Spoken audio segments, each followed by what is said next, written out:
What's going on, YouTube? Excuse me. What's going on, YouTube?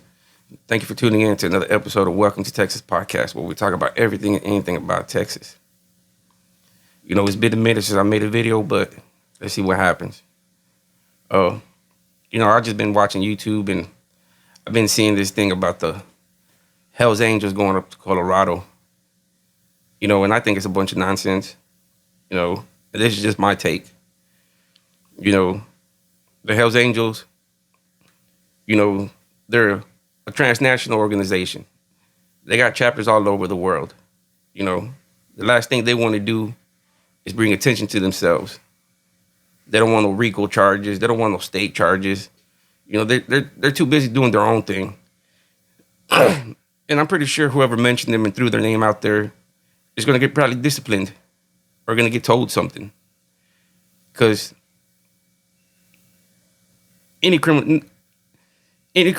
no criminal organization wants their business out there on social media.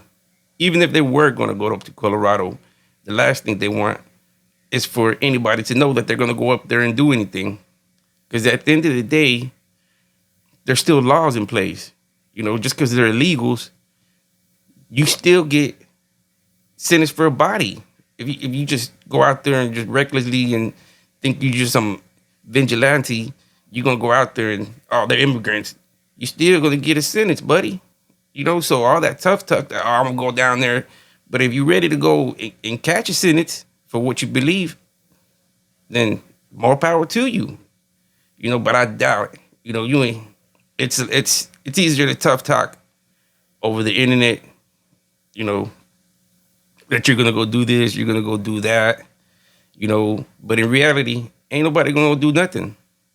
And if there really was somebody going to do something, that's for the people in Colorado to do something about it. It's nobody else from any other state to come handle Colorado's problems. That just doesn't make no sense. What type of hustlers or dope boys you got in Colorado? Because at the end of the day, these people, these Venezuelans, they're going to pop up and they're going to do every kind of crime there is. They're going to get into the prostitution. They're going to get into the dope hustling. They're going to get into the home invasions. They're going to get into what everybody else is doing. So it's nothing new. That's my point, But at the end of the day, somebody's pockets are going to come up short, Because these Venezuelans, they're going to get into everything. So it's whoever's pockets that are going to start coming up short. It's for them to go handle them Venezuelans and say, hey, bro, you ain't going to come to my spot. You ain't going to come do that around here. Shit, my pockets come light ever since you started showing up. You're going to have to go. Sad to say that it's going to take a couple of your homeboys to lose their life or catch some sentences to get the point proven. But that's the way the streets go. It's just, it is what it is. Somebody's going to have to be a martyr. Somebody's going to have to take one for the team. Somebody's going to have to put in that work. It's just the way it is. Anybody that's been there knows. I'm going to put it to you like I'm putting my personal example. I grew up in Dallas, Texas, in North Dallas. There was a store off Royal Lane called the C Store off of Royal and Dennis. 90s, 2000s, we were up at that store, But being up at the store, you knew what it would come with. There was always people trying to come around. You would know. You would know when people started coming around. You didn't have to be at the store. You could be at your trap. But you'll know because your pockets start coming up light. You make $1,000 this one night, and the next night you make it 2, 3. You're like, something's going on. You let it go by. Oh man, it's Monday. No, it's Tuesday.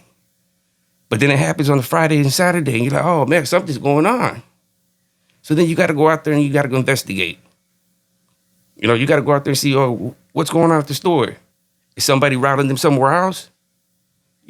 So there's a lot of things, And in my situation, the store was only so big enough for me and my homeboys. But then again,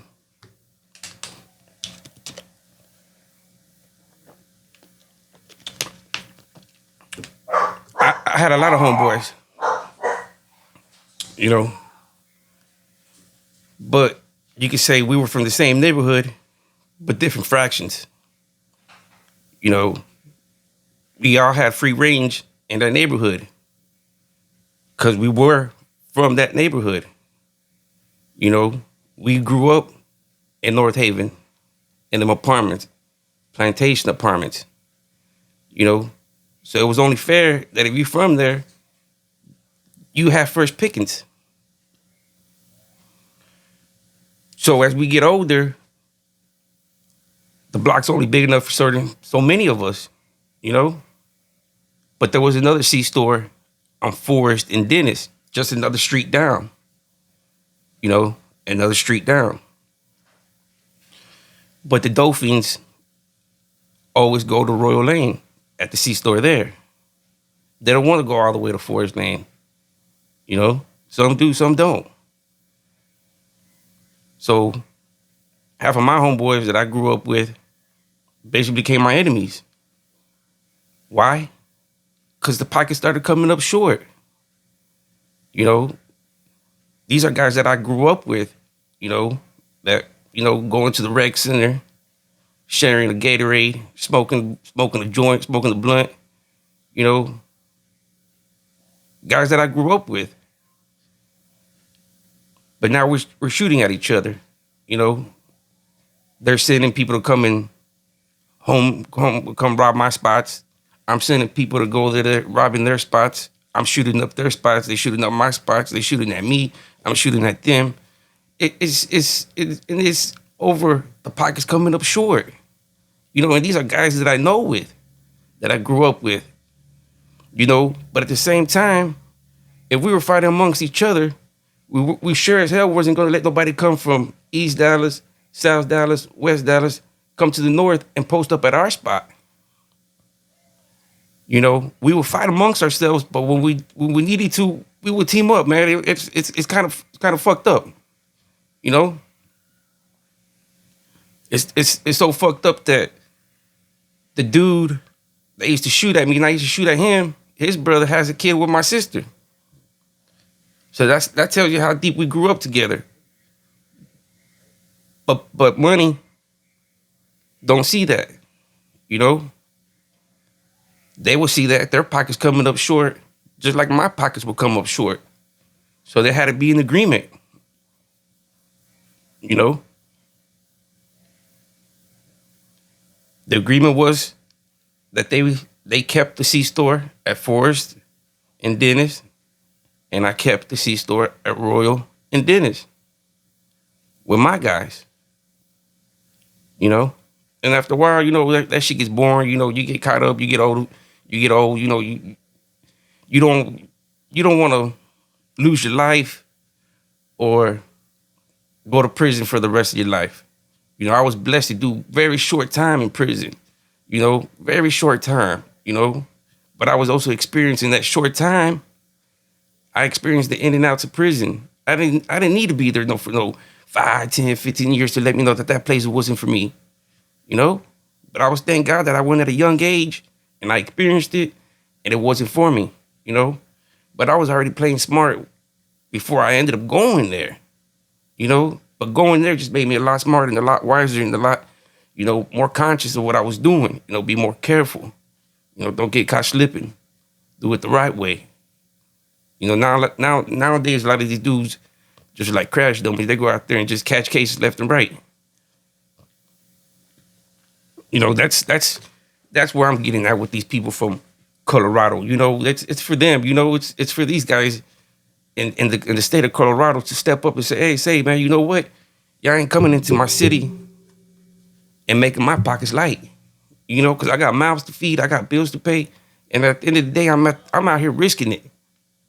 You know, for my pockets, for y'all coming, you know, fuck up my mix that I've been got going on. Y'all just showed up. You know, I've been lining up the custos out there. So for the people to say that the Hells Angels are going out there, you know, I call that as a big bluff. You know, and I've been seeing a lot of YouTube channels, these guys hollering, "Oh, he's coming, you better move out. They're coming. they're coming at you. And I'm like, come on, bro, it ain't that big of a deal. These guys ain't doing nothing, man. You know, they're too worried about trying to keep our from under the radar of the feds. They ain't trying to get no RICO charges, you know. And a lot of these dudes, one dude said, "Oh, I got AR with the 100-round clip," and I'm like, "All right, buddy, but there ain't in prison. There ain't no 100-round clip. There ain't no ARs, you know." And then at the end of the day, once these Venezuelans hit the prison system, they're either going to join an existing gang or they're going to band together. All it takes is for a couple of them to put in work. And then what? So it's like, to me, if for the people in Colorado, step y'all's game up. I'm pretty sure y'all will. I mean, just like anybody else, y'all's pockets start coming up short. Y'all ain't gonna like it. Y'all gonna go out there and do something about it. But I'm pretty sure it's kind of hard now because the feds are in Colorado. They're looking into everybody. So if you weren't under the radar, most likely you're gonna be under the radar because of these guys, you know, bringing in the heat. But that's what happens, you know. And another prime example, I'm gonna tell you another one. You know, when Katrina hit, we got invaded by Louisiana down here in Texas. You know, all them hot boys from Louisiana coming down here to Texas, they were down here robbing, jacking, home invasion. They were doing everything. But then they started realizing down here in Texas, we weren't playing either. You know, we were dropping them too, you know. They were trying to come down here and do home invasion, but you had to lay them out. You know, I know that for a fact. You know, being in the game, they thought every Mexican was an easy lick. Now down here in Texas, you know, they learn real quick. And then they learn that the laws down here don't play. You know, down there in Louisiana, I think they got like 60 or 70 days before they get indicted. Up here, they got 2 years, up to 3 years. So they got the time. And like how Texas says, don't mess with Texas, you know? And that's the same thing, you know? And there wasn't no racial riot when Louisiana came because he was either a black guy, a white guy, Mexican from Texas. They weren't allowing anybody from out of state coming and robbing them. You know, it wasn't a racial thing. It was more of a Texan versus Louisiana. Y'all ain't coming down here to rob us. You know, y'all ain't gonna come down here and take money out of our pockets. You know, it's the same thing. What's happening in Colorado. So it's for the people in Colorado to step the game up and be like, say, y'all ain't coming down here and take our pockets. You know, our pockets are feeling kind of empty. You know, we getting hungry. And, you know, everybody knows what happens to a hungry dog. You know, that stomach start growling. Got no money in the pockets. You know, everybody's been there. I've been there, you know.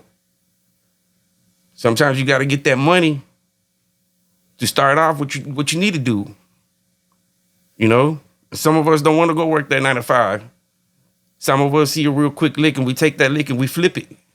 That's just the way it is down here.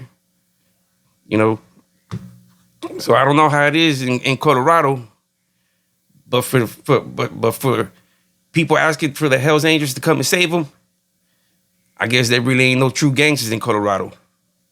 Or maybe there is. I don't know, you know. But from what it looks like, these Venezuelans got these boys already scared.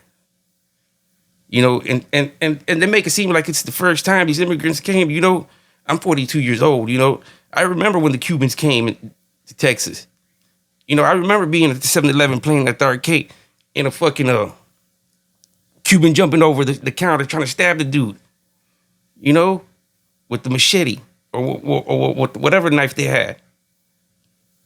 You know, the Cubans, when they came down here in the 80s, it's the same thing.